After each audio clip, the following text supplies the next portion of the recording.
இன்னைக்கு பலரும் பேச தயங்குற ஒரு விஷயத்தை பத்தி வெளிப்படையா பேசலாம். அது பெண்களுக்கு நெருக்கத்துல ஏற்படும் வலி. இது நம்மில் பலரும் நினைக்கிறதே ரொம்பவே பொதுவான ஒரு பிரச்சனை. ஆனா நிறைய பேர் இது வெளியே சொல்லாம் மனசுக்குள்ளேயே கஷ்டப்படுறாங்க. உடலுறவின் பொது வலி ஏற்படுது உங்க தப்பு இல்லை. இது ஒரு மருத்துவ பிரச்சனை, தனிப்பட்ட குறைபாடு இல்லை. இது அலட்சியப்படுத்துறது நிலைமையை இன்னும் மோசமாக்கும். அதை ஏத்துக்கிட்டு தீர்வு தேடுறதுதான் முதல் படி. பெண்களின் பாலியல் ஆரோக்கியம் பத்தி வெளிப்படையாகும் நேர்மையாகவும் பேசணும். எந்த வெட்கமும் தயக்கமும் இல்ல. உங்க உடம்புல ஏதோ ஒரு விஷயத்துக்கு கவனம் தேவைப்படுதுன்னு வலி ஒரு சிக்னல் கொடுக்குது. ஒரு ஆரோக்கியமான உறவுல நெருக்கத்துல வலிங்கிறது ஒரு பகுதியாக இருக்கவே கூடாது. இந்த வலிக்கு உடல் ரீதியான மற்றும் உணர்ச்சி ரீதியான காரணங்கள் என்னன்னா அதை எப்படி சரி செய்யறதுன்னு பார்க்கலாம். அறிவுதான் சக்தி. உங்க உடம்பை புரிஞ்சுக்கிறது தான் நல்ல உணர்வுக்கான முதல் படி. வாங்க இந்த உரையாடல இரக்கத்தோடும் ஆதரவோடும் சேர்ந்து ஆரம்பிக்கலாம். நெருக்கத்தின் போது ஏற்படும் வலிக்கு பின்னாடி இருக்க உடல் ரீதியான காரணங்களை பார்ப்போம். யோனி வறட்சிங்கிறது ரொம்பவே பொதுவானது. இது பெரும்பாலும் போதிய தூண்டுதல் இல்லாததாலோ அல்லது ஹார்மோன் மாற்றங்களாலோ ஏற்படலாம்.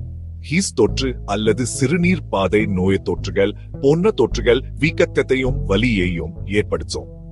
எண்டோமெட்ரியோசிஸ் அல்லது வஜினிஸ்மஸ் போன்ற மருத்துவ நிலைகளும் இதுக்கு காரணமா இருக்கலாம். இந்த பிரச்சனைகளுக்கு சரியான மருத்துவ மதிப்பீடு தேவை. நீங்களே கண்டறிய கூடாது. வாழ்க்கையின் நிலைகளும் முக்கியம். பிரசவத்துக்கு பிறகு அல்லது மாதவிடாய் நின்ற பிறகு ஹார்மோன் மாற்றங்கள் அசங்கரியத்துக்கு வழிவகுக்கும். யோனி சுவகர் மெலிந்து வறண்டு போறது, குறிப்பா மாதவிடாய் நின்ற பிறகு உடலுறவை வலியுள்ளதாகலாம். இந்த மாற்றங்களை அடையாளம் காண்பது தீர்வுகளை கண்டிய முக்கியம். நினைவில் வச்சுக்கோங்க, இவை மருத்துவ பிரச்சனைகள். உண்மையான சிகிச்சைகள் உள்ளன. தொடர்ச்சியான வலியை அலட்சியப்படுத்தாதீங்க. உதவி இருக்கே. நெருக்கத்தின் போது உடல் ரீதியான வசதிக்கு மன ஆரோக்கியம் ரொம்பவே முக்கியம். மன அழுத்தம் மற்றும் பதட்டம் தசைகளில் இறுக்கத்தை ஏற்படுத்தி உடலவை வலி உள்ளதாக்கலாம். வலி பற்றிய பயம் ஒரு சுழற்சியை உருவாக்கலாம். அசங்கரியத்தை எதிர்பார்த்தால் அதிக இறுக்கம் மற்றும் வலி ஏற்படும். கடந்த கால அதிர்ச்சிகள் அல்லது எதிர்மறையான அனுபவங்கள் உடல் வலியா வெளிப்படலாம். நம்பிக்கையின்மை அல்லது மோசமான தொடர்பு போன்ற உறவு பிரச்சனைகளும் ஒரு பங்கு வகிக்கின்றன. உடல் ரீதியான வசதிக்கு உணர்ச்சி பாதுகாப்பு அவசியம். குறிப்பா அதிர்ச்சிக்கு பிறகு குணமடைய சிகிச்சை அல்லது ஆலோசனை தேவைப்படலாம். உடல் ரீதியான காரணங்களுக்கு சிகிச்சை அளிப்பது போலவே உணர்ச்சி நல்வாழ்வையும் கவனிப்பது முக்கியம். ஆதரவான துணை மற்றும் வெளிப்படையான தொடர்பு பெரிய மாற்றத்தை ஏற்படுத்தும். நெருக்கத்தின் போது வலியை போக்க நடைமுறை வழிகளுக்கு வட்சியை குறைக்க லூப்ரிகன்ட்களை பயன்படுத்துங்க. இது வெட்கப்பட ஒன்னும் இல்லை. எது நல்லா இருக்கு எது இல்லன்னு உங்க துணைட்ட வெளிப்படையா பேசுங்க. முன்விளையாட்டுக்கும் ரிலாக்ஸ் பண்ணதுக்கும் நேரம் ஒதுக்குங்க. மன அழுத்தம் வலியை அதிகப்படுத்தலாம். ஆழ்ந்த சுவாசம், வெந்நீர் குளியல் அல்லது அமைதியான இசை கேட்டு ஓய்வுங்க.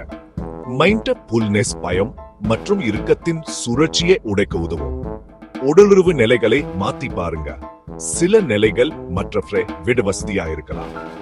பெண் மேலே இருக்கும் நிலை பெரும்பாலும் அதிக கட்டுப்பாட்டையும் வசதியும் தரும். ஒவ்வொரு உடலும் வேறுபட்டு உங்களுக்கு எது வேலை செய்யுதுன்னு கண்டுபிடிங்க. வசதியும் இன்பமும் எப்போதும் இலக்கா இருக்கணும். இந்த வழிமுறைகளை முயற்சி செய்த பிறகும் வலி தொடர்ந்தால் மருத்துவ ஆலோசனை பெறுங்க. மருத்துவர்களும் மகப்பேறு மருத்துவர்களும் உதவ பயிற்சி பெற்றவர்கள் தயங்காம அவங்களை அணுகுங்க. உங்க அறிகுறிகள் பத்தி நேர்மையா சொல்லுங்க. சரியான நோயறிதலுக்கு இது ரொம்ப முக்கியம். சிகிச்சைகள் மருந்துகள் முதல் பிசியோதெரபி அல்லது ஆலோசனை வரை மாறுபடும். பெல்விக் புளோர் சிகிச்சையாளர்கள் தசை தளவுக்கான பயிற்சிகளை கத்துக்கலாம். மாதவிடாய் நின்ற பிறகு ஹார்மோன் சிகிச்சைகள் அல்லது சிறப்பு மைசரசர்கள் உதவலாம். உங்க பாலியல் ஆரோக்கியத்தை கவனித்துக்குவது அவசியம். இது ஒரு விருப்ப தேர்வு அல்ல.